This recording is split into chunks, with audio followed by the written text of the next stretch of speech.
What up, gang, and welcome back once again to I Like Watches, and welcome to an unboxing and first impressions video. This was supposed to be a full review of this Ikigai diver, but it's currently discounted and there's not many left at all, so I didn't want to spend time with this watch producing that full review to then post it and tell you guys at the end, sorry, there's none left. Nothing more frustrating than reviewers reviewing watches you can no longer buy. It goes back to its normal price on the 20th of December as well, so I wanted to get this video up well before then. They're also launching a new watch in April 2024. I haven't seen any pictures on any of their social media. I have asked them for some pictures.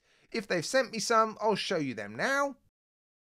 If not, I'll head over to the Lightbox and unbox this Ikigai diver.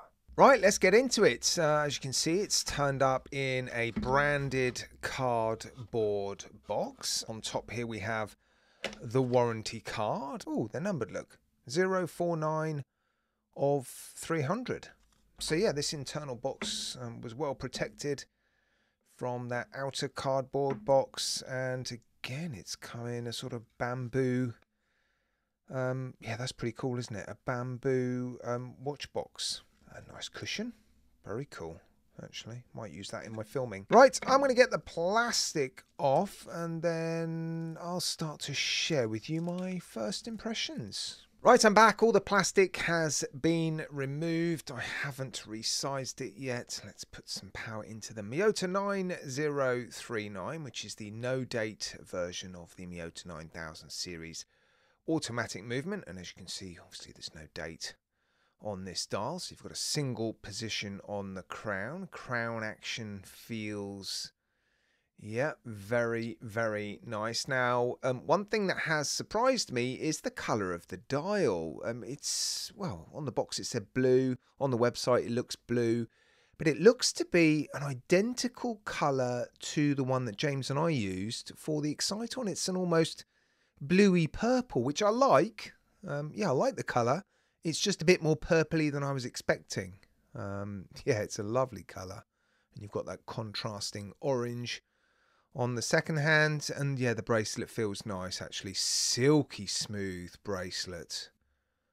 Yeah, feels really, really nice. It all looks to be very nicely finished. I think you would expect it to be, the standard price is $500 US, currently reduced to $430 US.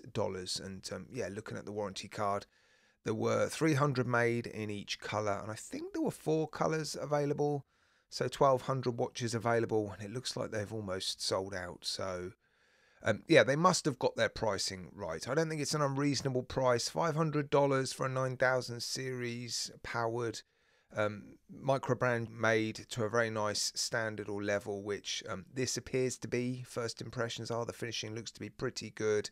I'd say that's an okay price. Yeah, I wouldn't want it to be any higher, to be honest. The market is flooded with quality micro brand divers powered by Miyota 9000 series movements, and yeah, some of them are more affordable than this, but yeah, this one definitely has some interesting elements to it. I mean, look at the side profile, and they've got these cutouts in the case, and that is loomed as well. This one is a bit of a loom show, C3 and BGW9 on this watch. So yeah, it reminds me a little bit of Zelos, actually. They like to produce watches, colourful watches with lots and lots of loom, and yeah, I'm looking forward to seeing the loom on this one. Charging the loom up on this isn't going to be that straightforward. You've got 3 sides to cover, look, but yeah, it is a good looking watch. I really do like the bracelet, I've got to say. It just feels really nice in hand, really nice. Right, what about the bezel? Bezel action is important to me, not just because I'm a bit of a bezel fiddler, but to me it's an indication of a brand's quality, how much time and effort and thought they put into, well, the engineering behind how their watches are built. So this is the first time I will have rotated it. Let's have a little fiddle. Oh, it's quite stiff. Oh, the resistance is definitely higher than average, and it feels quite clunky. It's even resistance. The resistance is high. It's even resistance all the way around. It feels quite sort of mechanical. They're almost thuds instead of clicks, aren't they? Have a listen. No backplay though. It feels like a solid bezel action. Yeah, it is very clunky, isn't it? Not one I don't think I'm going to enjoy fiddling with, but yeah, the alignment's good at least. Look at that, bang on, awesome. Right, let's have a look at the clasp next. Again, that's often an indication of quality and how much a brand has invested in the product. And yeah, the clasp looks nice enough, doesn't it? No divers extension, but quite often with micro brand divers you don't see divers extensions. 3 micro adjustments there, look, double pushers, no safety latch, but a very nicely finished clasp. Pressed outer shell, milled inner elements. Yeah, it's what I would expect at this price point, I think. Yeah, beautiful bracelet. Screw pins, push pins, what have we got? Looks like split pins. If it is, that's a little bit of a shame, isn't it? I think at this price point I would have expected screw pins. Little bit of taper on the bracelet though. Yeah, a fully brushed H-link style bracelet, and yeah, it does seem to be nicely finished. The end links look to match the finishing on the case nice enough. Female end links, look, I'll give you the dimensions on the screen. Although the bezel looks quite tallish and the bracelet looks quite tallish, there are some polished elements to the case, and well, are they sort of polished or maybe they're brushed? It looks like the bezel is a mix of bead blasted and brushed. Those more reflective areas are the brushed finishing. So yeah, a mix of 3 different types of finishing on this watch. Right, I'm not waiting any longer. I want to see the lume on this watch because I think it is going to be one of the main draws to this watch. One of its more unique selling points, shall we say. And yeah, there it is. Oh, the chapter ring is also lumed. So you've got lume on the bezel, lume on the chapter ring, lume on those applied indices, and lume on the hands, lume on the crown, lume on the side of the case. Wow, yeah, that is pretty cool actually, isn't it? I do like the lume on the side of the case, and it actually looks pretty strong. I think I'm going to have to film more than one lume degradation clip, aren't I? Right, I'm going to resize it and get it on the wrist, but before I do, I thought I'd show you the case back. Yeah, it's a pretty cool design, isn't it? Maru is the name of this particular model. 200 meters of water resistance, screw down case back, screw down crown, and you've got the unique number on the case back there, which says 50. My warranty card says number 49, so I think they've mismatched my warranty card with a different watch.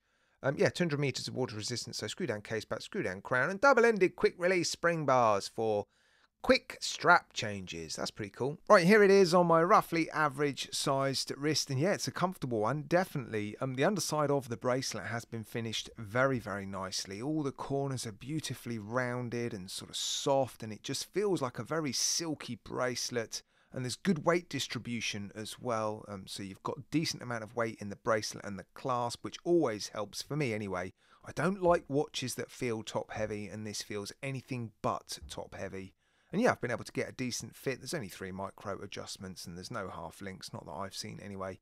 But yeah, managed to get a perfect fit, and yeah, in terms of its size and dimensions and how it looks, I think it is a good looking watch. I haven't mentioned the hands and the applied indices yet. Yeah, I've had a closer look at this watch while I was resizing it, and they're a sort of beautiful smoky colour. They're not sort of light silver or reflective colour. Yeah, it's very cool. There is also a brushed ceramic bezel insert, and it wasn't one of the first things I noticed because, well, a lot of that insert is covered in lume. But yeah, while I was having a closer look at it, yeah, definitely a ceramic bezel insert.